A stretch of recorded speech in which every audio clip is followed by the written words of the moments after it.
सबसे पहले बात करते हैं टमाटर की एक खास किस्म की, पंजाब छुआरा। इसे PAU लुधियाना मतलब पंजाब एग्रीकल्चर यूनिवर्सिटी ने जारी किया है।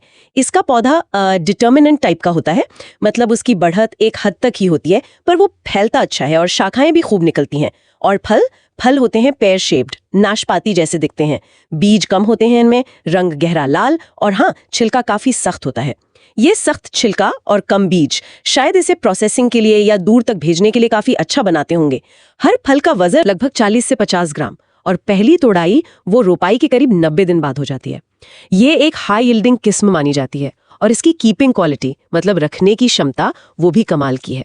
वैसे स्रोतों में प्याज की भीमा रेड, खजूर की मिजूल और बैंगन की पूसा पर्पल क्लस्टर किस्मों का भी जिक्र था।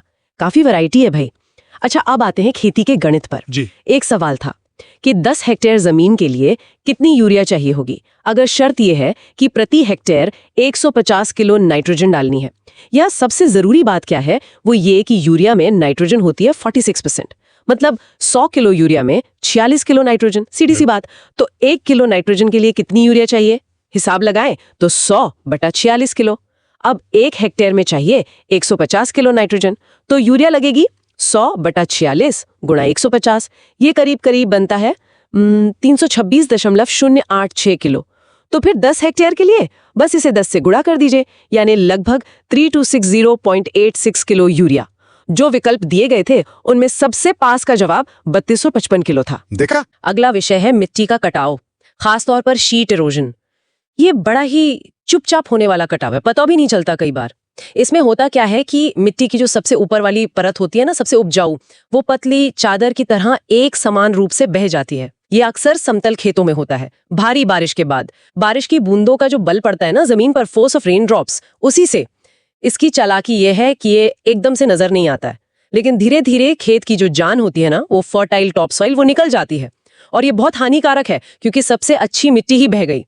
अब थोड़ी बात करते हैं जौ की, यानी बार्ली की। इसका बोटैनिकल नेम है हॉर्डियम वोल्गेरे। ये पोइसिए फैमिली का पौधा है, जिसे पहले ग्रामिने फैमिली भी कहते थे। इसका क्रोमोसोम नंबर है 2n=14, और इसमें प्रोटीन कंटेंट वो करीब 11.5% होता है। पोषण के लिहाज से काफी अहम है ये। एक और मजेदार बात, इसकी एक हस्कलेस किस्म भी है, मतलब छिलके के बिना। नाम है डोल्मा। स्रोतों में मक्का यानी जे मेज और कंगनी यानी फॉक्सटेल मिलेट सिटेरिया इटालिका के वनस्पतिक नामों का भी जिक्र था। और हाँ, जौ की भी अपनी किस्में हैं, जैसे एच वल्गैरे जो 6 पंक्ति वाला होता है, और एच डिस्टिकॉन 2 पंक्ति वाला। इनकी बनावट अलग होती है। चलिए अब आखिर में चलते हैं इंडियन मीटेरोलॉजिकल डिपार्टमेंट यानी IMD की तरफ। इसकी स्थापना हुई थी 1875 में, काफी पुराना है। और इसका जो पहला मुख्यालय था वो कलकत्ता में था, जिसे अब कोलकाता कहते हैं। आजकल इसका मुख्यालय न्यू दिल्ली में है, मौसम भवन में। 1944 से वहीं है। ये मिनिस्ट्री ऑफ अर्थ साइंसेज के तहत काम करने वाली एक एजेंसी है। इसका काम सिर्फ वेदर फोरकास्टिंग यानी मौसम का पूर्वानुमान लगाना ही नहीं है। ये मीटेरोलॉजिकल ऑब्जर्वेशंस भी करते हैं, और तो और साइस्मोलॉजी मतलब भूकंप विज्ञान से जुड़े काम भी देखते हैं। और एक बड़ी बात यह है कि IMD दुनिया के उन 6 खास रीजनल स्पेशलाइज्ड मीटेरोलॉजिकल सेंटर्स में से एक है, जो वर्ल्ड मीटेरोलॉजिकल ऑर्गेनाइजेशन के तहत काम करते हैं।